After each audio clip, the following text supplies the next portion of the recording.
If you're using Stripe to grow your revenue, connecting with Kintsugi lets you automate and simplify your sales tax compliance. As you can see here in Stripe, we have products, we have customers, and we have invoices, which you'll also find under billing.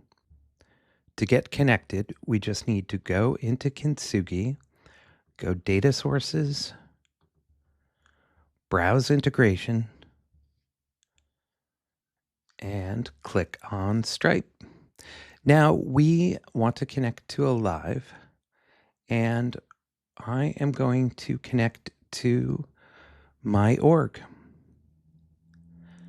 Here we go. So we have to select an account to install it in.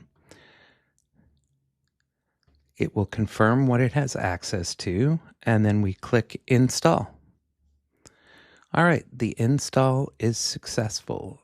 So now if we go back into Kintsugi and take a look in data sources again, we can see that it's currently synchronizing. So the first time you run this, it is going to pull in all of the products, customers, and invoices that you have so that there's an initial set of data that can be analyzed for sales tax compliance. All right, as you can see, the initial import has finished, so let's take a look here. Now that the data is here, you will see there may be pending tasks. The two things you need to be certain of when bringing data in are the product categorization and the address associated with each of the transactions. Both pieces of data are important for accurately calculating sales tax. So you can see here we don't have any addresses to correct, but we do have products to approve.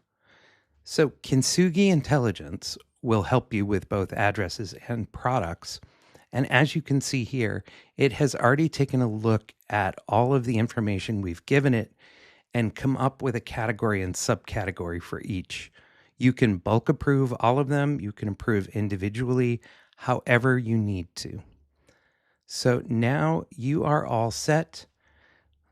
Kintsugi will go through the data you've provided and will continuously update the system with new transactions, new customers, new products, so that you can monitor and know your exposure.